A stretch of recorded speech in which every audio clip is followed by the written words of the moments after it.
Real quick, everybody. It's a great night tonight, but this is the beginning of what is going to be a very contentious next couple months. Because the message that was sent tonight is it's time to put Tucson back to work and get some jobs in this town. And the three people that are going to do that are standing next to me right now. And that's Rick Grinnell for mayor, Jennifer Rawson for council, and Tyler Vogt for council. If you want to keep Tucson from becoming the next Detroit, you need to get these three folks in office. So we're going to need to open up our wallets, our checkbooks, and provide the support for them to win this thing for the good of this community. For too long, we've seen it run down by those that want to basically waste millions of tax dollars, who are being drawn into these, what is clearly investigations of criminal activity within the city. You need somebody that's going to clean up this town, sweep out the corruption, bring in the businesses, and get Tucson on the right track, and that's these three folks right here. So with that, Tyler, Jennifer, Rick, good luck, we're with you. Yeah.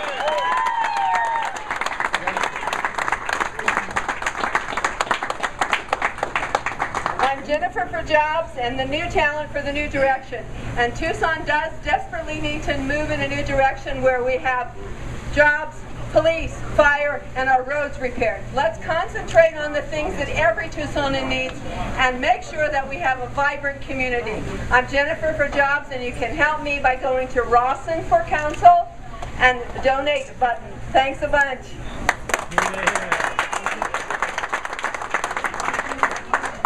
Folks, the team has been set tonight.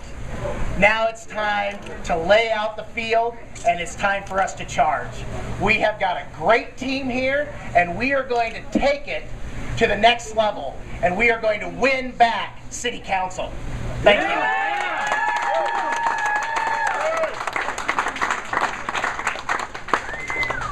I had this great speech ready. Don't worry about the mule, just keep loading the wagon. Ladies and gentlemen, we got a wagon to fill up. We're going to need about 100,000 votes to win this election, and we can do it. But before we get there, I want to thank everybody who honored me with their write-in vote. I'm actually very humbled, and I found myself just a little bit overwhelmed, to be frankly honest with you. So far, what do we have?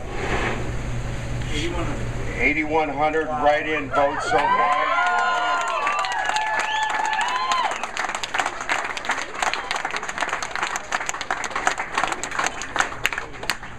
This marks a new opportunity and a new voice for Southern Arizona. This gives us a chance to be able to take back our city. This gives the voters a voice. They have spoken tonight, and we're going to speak in November.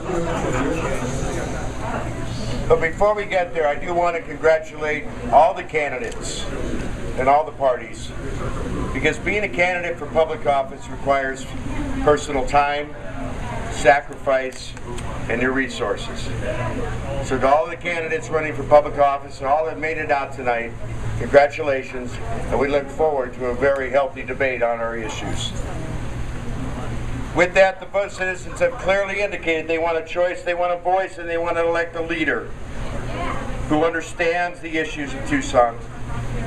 They want a leader who knows what it's going to take to create a winning and welcoming business environment. And they're going to want to see Tucson with the adequate resources so that we can enjoy the freedoms of our success and the hopes of our future and what we deserve. This is exactly why I have been doing for the last 20 years, championing opportunities of economic development, human opportunities for better welfare and growth, responsible government, and solutions to our ever-changing problems. I've worn many hats, from public service, from civic leader to community leader, mentor, and I've been honored to be of service to the citizens of this community for a long time. The opportunities that we have today is just the beginning now. We have much ahead of us. We also have to understand that after all these years, I understand the trenches. I understand what the bureaucratic machine works like, and I understand what it's going to take to change that dynamic of the way we do business in Tucson, Arizona. Chicago-style politics is not welcome in Tucson, Arizona.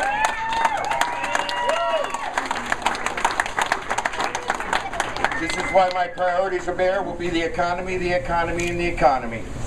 Without a strong, viable economy, we won't have the resources to put citizen safety first by making sure we have 2.1 officers on the streets, that we have 2.1 officers per 1,000, that we have mental health court back, and for those of you who don't understand it, it's a very important part of our public safety system.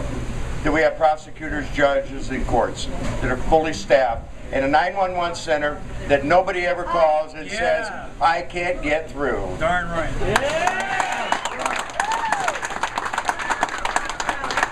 We will start by identifying the first local 100 businesses that want to expand and improve economic opportunity for themselves and their employees and their families. We will encourage them by reducing the process of expanding opportunities. And then we will take the next step and bring in the first new 100 businesses that are compatible. It's unplugged at the door. Later the wire went snapped and it knocked him. That's all right, we're coming. Rick Grinnell, unplugged. We can hear you, Ray. All right. Yes. So after we got the first 100 expanded businesses, You're on, babe. You're on. we're back on? All right. So then we're gonna look for 100 new compatible industries that want to share their wealth and opportunity right here in southern Arizona. We will become a community where we are attractive, where people want to be part of the great city of Tucson, Arizona. Oh, excuse me.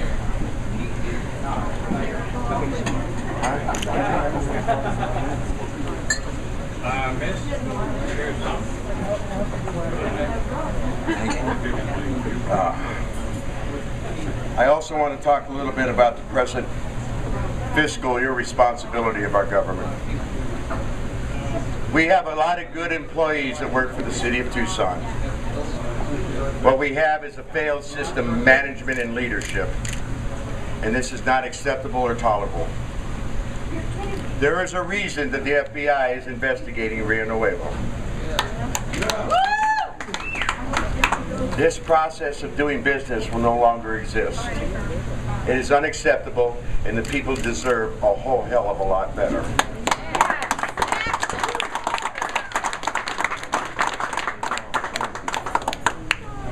So today I bring with me humility, a challenge of being better at who I am each and every day,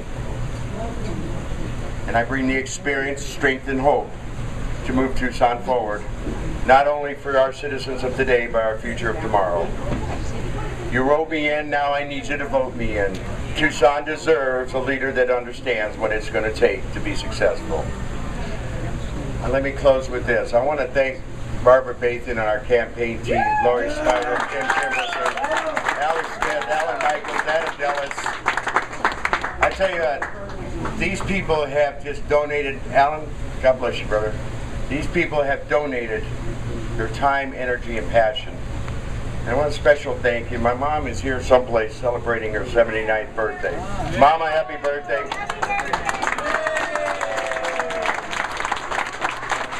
And I want to say a special thanks. I worked with Bob for 8 years full time, and we're still working together. And his beautiful wife, Danny, and these people have treated me like a family. And I want to tell you what loyalty does for us in this community. It gives us an opportunity to be the best we can be.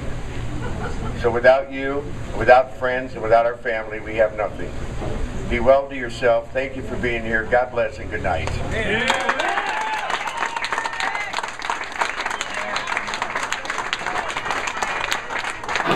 I need to thank my lovely bride Karen, who is here tonight somewhere supporting me. And I want to thank all of you for the work work you've done so far. The phoning, the walking, the entering of the data into the database. That's what's gotten what is a record turnout in a Democratic primary in the history of this city. Give yourselves a hand.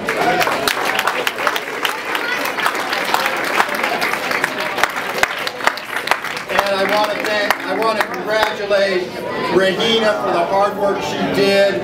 She worked her tail off, and we're going to need her to continue to work her tail off from now to November, and I know she will. She's promised us she will.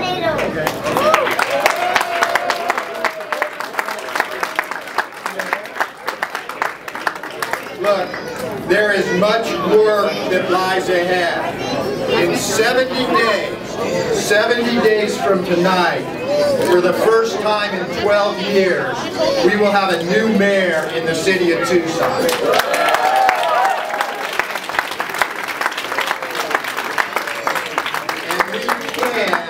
And we must elect a mayor who believes in local control and not interference from Phoenix.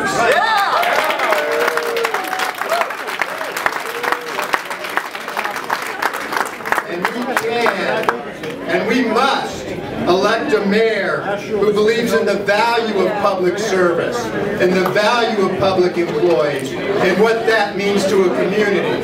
We need to elect a mayor like that.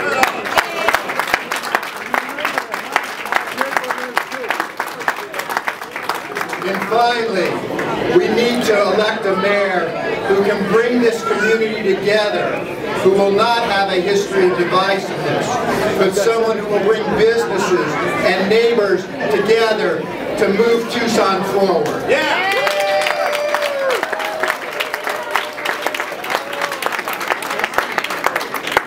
Now my opponent and I have one thing in common. You need to know this. We're both 56 years old.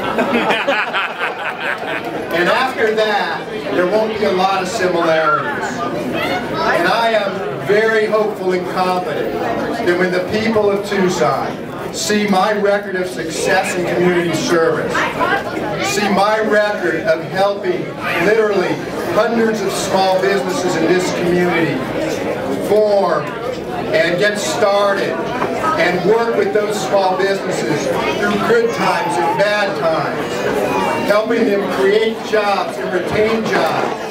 But 70 days from tonight, we're going to have even a bigger celebration. We're going to elect our slate to the mayor and city council.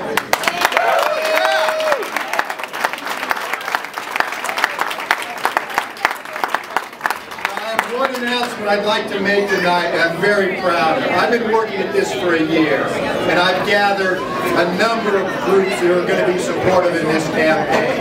Everybody from AFSCME to Los Adelitas, from Arizona Multi-Housing Association to the Arizona Construction Trade Council.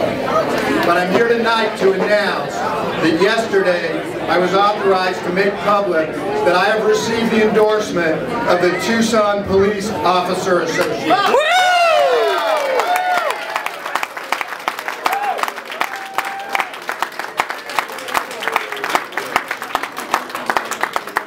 Tomorrow morning, I'm going to do what I've done for the last 30 years. I'm going to get up early, maybe a little later based on tonight, and I'm going to go to work. And Shirley and Paul and Regina are going to be there with me. Now, here's our promise to you. We will give every ounce of our energy and every bit of our combined experience for the next 70 days to get what we need. And what we would like from you is your help. What can you do for us? You can get the good word out. That's the main thing. You can volunteer. There is so much at stake. And on November the 8th, let's get back together and let's celebrate a victory. Yeah!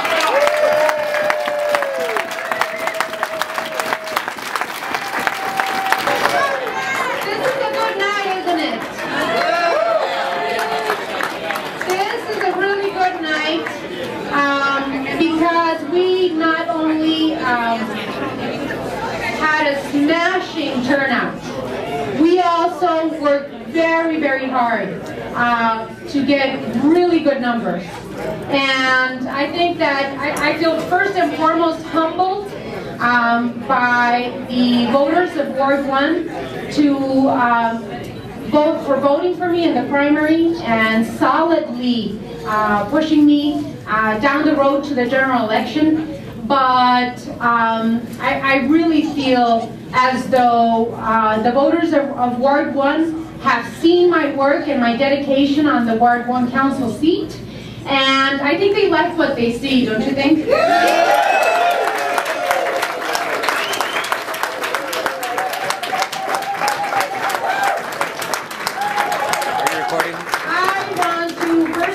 Foremost, thank my beautiful, wonderful mom that really taught me the guiding principles of life, which Regina Romero is right there. Thank you, muchas gracias, mama.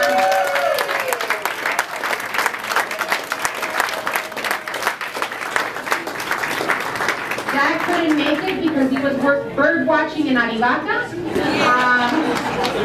But did tell me earlier today, I'd like to thank my wonderful partner and husband, Ruben Reyes, and my two beautiful kids, Luciana and Emiliano. And my campaign staff, where's my campaign manager, Dorothy Ajogu? Brilliant 21-year-old running my campaign.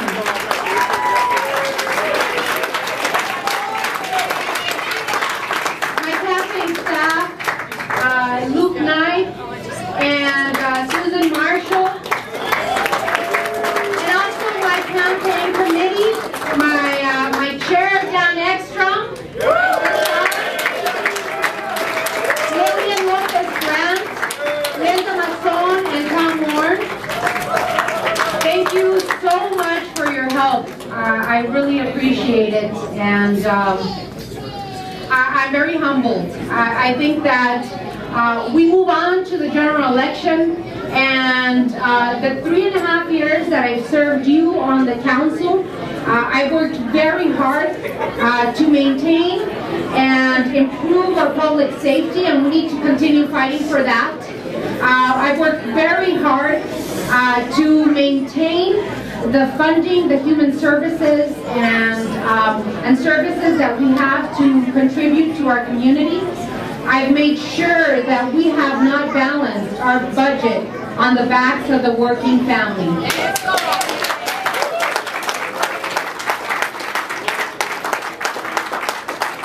And we've made sure that we have invested in our infrastructure along with our congressional delegation, Congressman Raul Grijalva, who's here with us tonight, and Gabriel Gifford, helping us bring millions of dollars of investment in infrastructure and job-creating money to the city of Tucson has been very important.